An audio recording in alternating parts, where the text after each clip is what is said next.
Hey, it's Day of daywilliams.com and Day Williams Healthy Beauty Facebook page.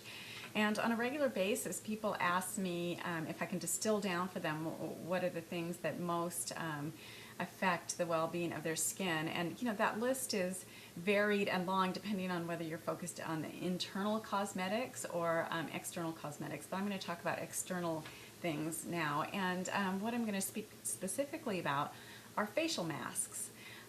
I don't know how many of you out there are spending, investing in some good masks and taking the time to do them.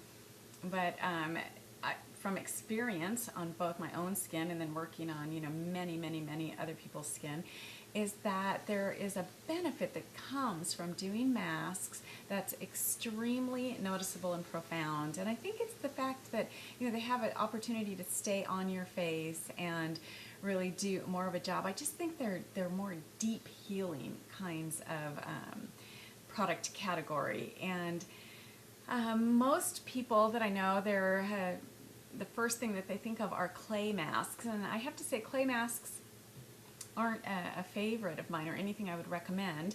I mean, particularly for myself, I have some of the driest skin of any human being walking, and so I've learned a lot about how to take care of dry skin and make it look really glowy and succulent. But even if you have really oily or congested skin, the downside of masks that are made of clay or have a portion of clay as their base is that clay absorbs 300 times its weight in water, and most skin, no matter what the other types of it are, there's always a dehydration component that goes along with it. Even oily skin can be dehydrated, and the problem with dehydrated skin is that it tightens, and when it tightens, your skin can't do its main job, which is that of elimination, and you tend to get congestion and breakouts and things like that. So you don't want to be doing anything that's dehydrating to your skin.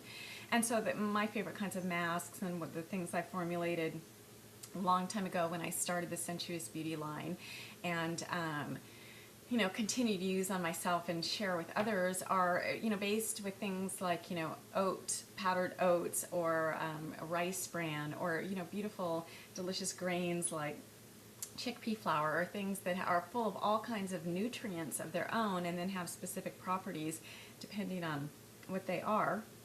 But essentially what masks do, there's always these common things, is that they tend to really deeply nourish your skin and help clean out anything that's hanging out in your pores that really isn't beneficial.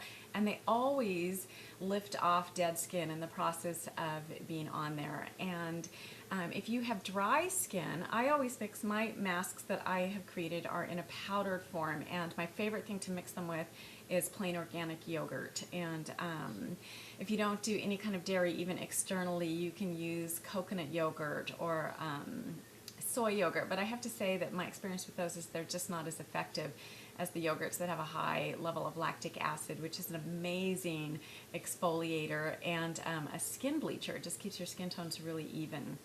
And that's important to me. I lived on Maui for 7 years, and I spent a lot of my life in California and in the sun, an incredible amount. And to be honest, I've never used a sunscreen ever, I don't think, in my whole life. I used internal sunscreens, and I'll do a video and talk about that for a very long time.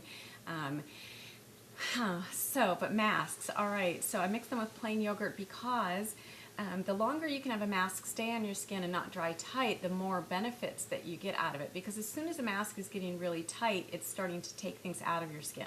So if you're dry, anywhere from normal to dry to dehydrated, you don't really want to be letting masks stay on your skin and dry tight. You want to rinse them off when they're just starting to dry. And that's why I like yogurt as part of the base, because it makes it so they dry really slowly, so they have a chance to really be on there for a while.